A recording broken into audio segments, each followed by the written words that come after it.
சிதம்பர ரகசியம் என்றால் என்ன? வியப்பூட்டும் தகவல்கள். சிதம்பர நடராஜர் கோயிலும் அதன் புவியியல் கட்டிட அமைப்பு, அதனால் புதையுண்டு இருக்கும் அதிசயங்கள் போன்றவற்றை தான் சிதம்பர ரகசியம் என்கிறோம். ஆனால் இவற்றையெல்லாம் தாண்டி அக்கோயிலில் ஏதோ சிறப்பு வாய்ந்த சக்தி இருப்பதாகவும் கூறப்படுகிறது. மனிதனும் தமிழும் பிறந்த குமரிக்கண்டம் மறக்கடிக்கப்பட்ட உண்மைகள். சிதம்பரம் நடராஜர் கோயில் ரகசியம் என்ற பெயரில் பலரும் பலவிதமான செய்திகளை பரப்பி வருகின்றனர். ஆனால் அந்த கோயிலில் இருக்கும் அறிவியல், பொறியியல், புவியியல், கணிதவியல், மருத்துவவியல் குறித்த ஆச்சரியங்கள் தான் அந்த ரகசியங்கள் என்றும் சிலர் அறிவியல் பூர்வமாக கூறுகின்றனர். சிவபெருமானிடம் இருந்து ஒவ்வொருவரும் அவசியம் கற்றுக்கொள்ள வேண்டியவைகள். நமது முன்னோர்கள் செய்த ஒவ்வொரு செயல்களும் ஏதோ ஒன்றை நமக்கு தெளிவாக கூறுவதாய்தான் உள்ளது. அந்த வகையில் சிதம்பரம் நடராஜர் கோயிலில் உள்ள அந்த வியப்பூட்டும் சில அற்புதமான ரகசியங்கள் பற்றி இனி காணலாம். பூமத்திய ரேகையின் மையம். இந்த கோயில் அமைந்திருக்கும் இடமானது உலகின் பூமத்திய ரேகையின் சரியான மையப்பகுதி என்று கூறப்படுகிறது.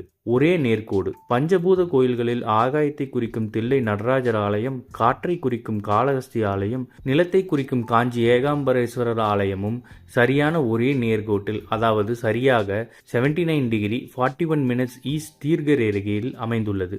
இன்று கூகுள் மேப் உதவியுடன் நாம் வானத்தின் மேல் இருந்து பார்ப்பதை போன்று பார்த்தால் மட்டுமே விளங்கும். இந்த துல்லியம் அன்றைக்கு கணிக்கப்பட்டது ஒரு பொறியியல், புவியியல் மற்றும் வானவியலின் உச்சகட்ட அதிசயம். மனித உடலின் அடிப்படை.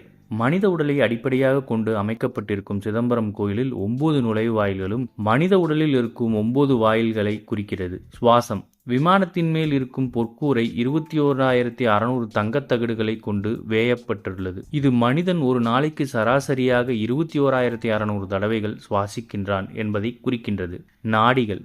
இந்த 21,600 தகடுகளை வேய 72,000 தங்க ஆணிகள் பயன்படுத்தப்பட்டுள்ளது. இந்த 72,000 என்ற எண்ணிக்கை மனித உடலில் இருக்கும் ஒட்டுமொத்த நாடிகளை குறிக்கின்றது. இதில் கண்ணுக்கு தெரியாத உடலின் பல பாகங்களுக்கும் சக்தியை கொண்டு சேர்ப்பதை அடங்கும். திருமூலர் மந்திரம். திருமூலரின் திருநாமத்தில் இதை பற்றி தகவல்கள். மானுடராக்கை வடிவு சிவலிங்கம், மானுடராக்கை வடிவு சிதம்பரம், மானுடராக்கை வடிவு சதாசிவம், மானுடராக்கை வடிவு திருக்கூத்தே என்று கூறுகிறார். அதாவது மனிதன் வடிவில் சிவலிங்கம், அதுவே சிதம்பரம், சதாசிவம் அதுவே அவரின் நடனம் என்று பொருளை குறிக்கிறது.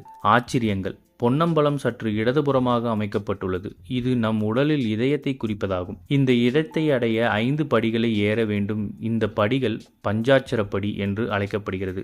அதாவது சிவாய நம என்ற 5 எழுத்து கனகசபை பிற கோயில்களில் இருப்பதை போன்று நேராக வழியாக இல்லாமல் பக்கவாட்டில் வருகின்றது. இந்த கனகசபை தாங்க 4 தூண்கள் உள்ளன. இது 4 வேதங்களை குறிக்கின்றது. 28 தூண்கள். பொன்னம்பலத்தில் 28 தூண்கள் உள்ளன. இவை 28 ஆகமங்களையும் சிவனையும் வழிபடும் 28 வழிகளையும் குறிக்கின்றன. இந்த 28 தூண்களும் 64+64 மேற்பலகைகளை கொண்டுள்ளது.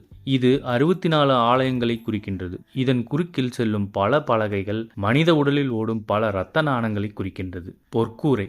பொற்கூரையின் மேல் இருக்கும் 9 கலசங்கள் 9 வகையான சக்தியை குறிக்கின்றது. அர்த்த மண்டபத்தில் உள்ள 6 தூண்கள் 6 சாஸ்திரங்களையும், அர்த்த மண்டபத்தின் பக்கத்தில் உள்ள மண்டபத்தில் உள்ள 18 தூண்கள் 18 புராணங்களையும் குறிக்கின்றது. ஆனந்த தாண்டவம். சிதம்பர நடராஜர் ஆடிக்கொண்டிருக்கும் ஆனந்த தாண்டவ நிலையினை வெளிநாட்டு அலைஞர்கள் காஸ்மிக் டான்ஸ் என்று அழைக்கின்றனர். தீர்த்தங்கள். கோயிலில் சிவகங்கை, பரமானந்த கூபம், வியாக்கிரபாத தீர்த்தம், ஆனந்த தீர்த்தம், நாகச்சேரி, பிரம்ம தீர்த்தம், சிவபிரியை, புலிமேடு, குய்ய தீர்த்தம், திருப்பார்கடல் ஆகிய தீர்த்தங்கள் அமைந்துள்ளன. கோபுரங்கள். இக்கோவிலில் 4 ராஜகோபுரங்கள் உள்ளன. இவை 7 நிலைகளை கொண்டவையாகும். கோபுரத்தின் அடிப்பகுதி 90 அடி நீளமும் 60 அடி அகலமும் கொண்டதாகும். கோபுரத்தின் அடிப்பகுதி 90 அடி நீளமும் 60 அடி அகலமும் கொண்டதாகவும் 135 அடி உயரம் உடையதாகவும் அமைந்துள்ளது. இக்கோபுரத்தின் வாசல் 40 அடி உயரம் உடையவையாகும். இக்கோவிலில் கிழக்கு கோபுரத்தில் சிவதாண்டவங்களுக்கான சிற்பங்கள் காணப்படுகின்றன. இது போன்ற செய்திகளை உடனுக்குடன் தெரிந்து கொள்ள நம்ம சேனலை சப்ஸ்கிரைப் பண்ணிக்கோங்க. பெல் நோட்டிஃபிகேஷன் ப்ரெஸ் பண்ணிக்கோங்க. நன்றி, வணக்கம்.